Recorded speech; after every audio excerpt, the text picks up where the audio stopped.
Okay, let's bring in the big man, Bill O'Reilly. Bill, thank you for joining us. Good to see you. You're welcome, Cuomo.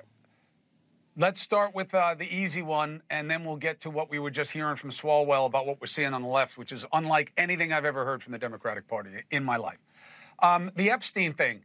I think that this is a hoisted on your own petard. I don't think it's a big value situation because I never believed any of the conspiratorial talk.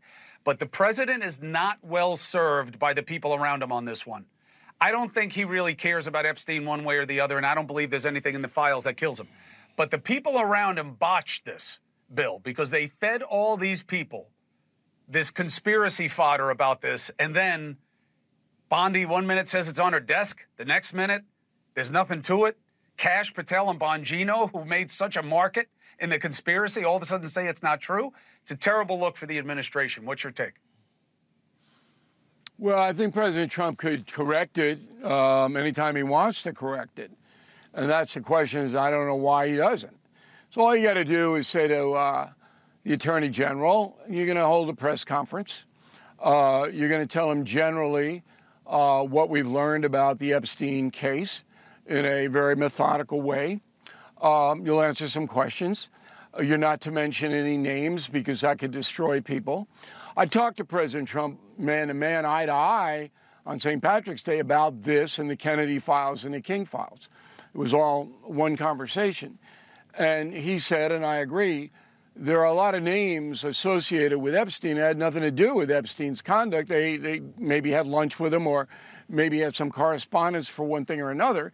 If that name gets out, those people are destroyed because there's not going to be any context. Media doesn't care about context. So you can't do that.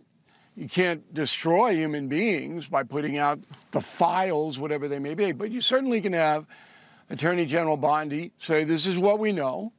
And, you know, we're going to protect the innocent. And he's a heinous individual. In that press conference, sitting next to Pam Bondi, should be Merrick Garland, the Attorney General and Joe Biden, who had this material for 4 years. 4 years. Yeah, that's a good one. Biden had it. Yeah, you don't hear that from the left, do you?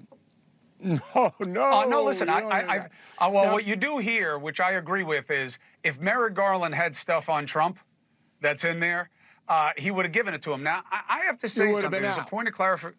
Oh, 100%. But there's a point of clarification here. People are going to hear your explanation, and they may think, oh, yeah, he wants to protect all his buddies because they were scumbags who were in the... No, that's not the point. It's the opposite point. I don't believe there is a client list. I think Bondi made a mistake when she suggested they had a client list. I don't think Epstein had anything like that. I think they have videos where he is doing disgusting things with people, but they're none of the people that people are headhunting for. And the other point is something that people will never give the president credit for, maybe me among them.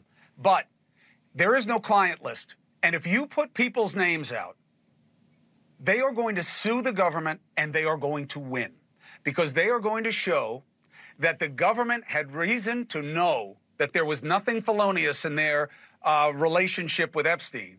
And they put out information that was defamatory anyway.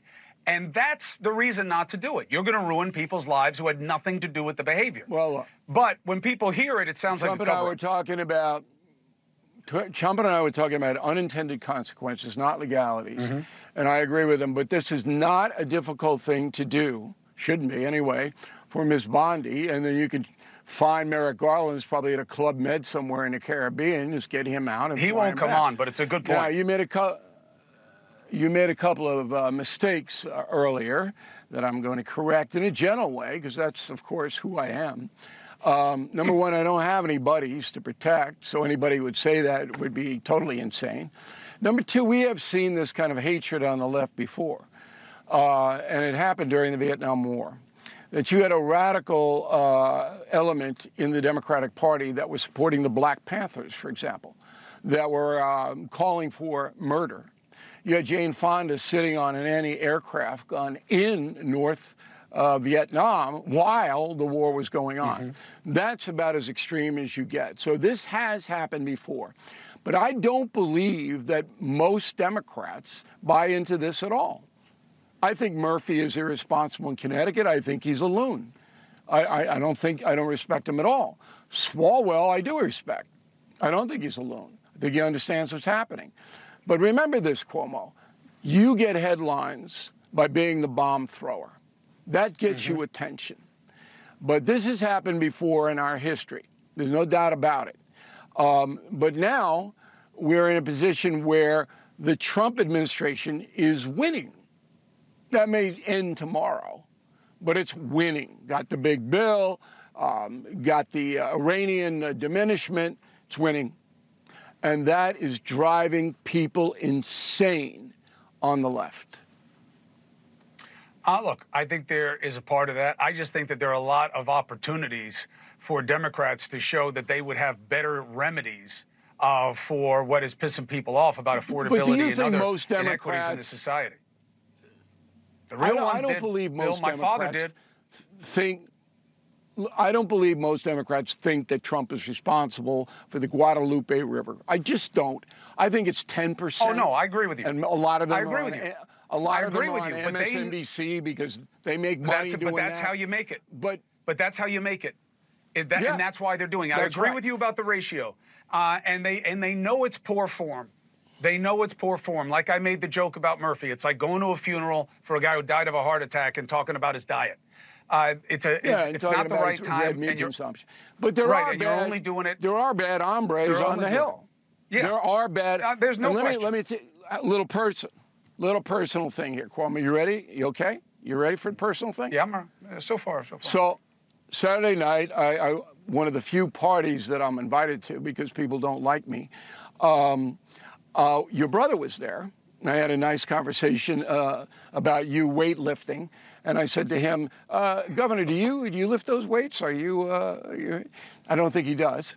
And then I sat right behind Senator Schumer, the most powerful Democrat in the country by title. Okay, he's finished. I'm telling you, the man. I was watching him. He didn't want to talk to me, of course. Once he didn't stick up for the Jewish students at Columbia, I just laced him. I just annihilated Schumer on WABC. Been quiet radio. About the attacks on the ICE officers also. Right. Well, he's through. And he knows Ocasio-Cortez is going to beat him in a primary if she chooses to run. But beat anyway, him like an egg. I'm at this place, and I'm looking at what was once the most powerful Democrats in the country. It has collapsed. And that is the problem with the Democratic Party right now. No leadership at all. And the vacuum is being filled with animosity, with grievance, with aggression. Loons. AOC and Bernie Loons. Run on the same oligarchy lines that the terrorists going after the ICE guys used. And I'm not blaming AOC and Bernie, but I'll tell you what I do blame them for, not saying anything about it. Why not? Right now they should be outspoken. Sanders and Ocasio-Cortez are dangerous people, just like Mandani is dangerous. These are dangerous people. They want to blow the whole country up. Talk about working people getting it right between the eyes. I've researched this Mandani, who may be the next New York mayor. He's doing a Fidel Castro playbook almost word for word. You look back in Castro and what he was saying in 1958, Mandami's read it because he's spouting the same stuff. It's unbelievable. Well, look, I don't cover the race because Andrew was in it. But what I'm saying is Mamdani, I wouldn't discount the grievance. What he is marshaling with AOC, with Bernie, is real. Just as it was on the MAGA side, these people are disaffected and they're angry. Well, it's dangerous if their legitimate outrage doesn't find recourse. Then it gets dangerous. But I felt the same way about what Trump did with his populist movement in the beginning. Those people are dangerous. Sanders is a communist. He wants to blow up the capitalistic system. And Ocasio-Cortez doesn't even know what communism is, I'll submit to you. She would never sit for an interview with you or me because it would last about 2 minutes and she'd be weeping. All right? No frame of reference, doesn't understand I may be history, weeping. She may punch me in the face. Doesn't know how to run anything. Well, I predict she'll wind up on a View someday. That's where she'll be, okay? But, and I know I'm being harsh here, but I have to tell the truth. These are dangerous people. There's no rationalization for what they're espousing: seizure of private property, dismantlement of the country's economic system, which provides more opportunity than any other country on earth. They want to blow it up. They're dangerous people. I think that it's about, here's what I want to be careful about. And Bill, as always, I thank you for being here. And I know you tried to kill me with my brother. You two were overheard, and you both matched your invective towards me. You were both very nasty, and if I had been there, I would have clapped you together like cymbals. We were making fun of you. Gently. Yeah, I know. Gently. No, Cuomo. It wasn't gentle. It was overheard, and you two deserve each other. But let me say this. It was overheard by who?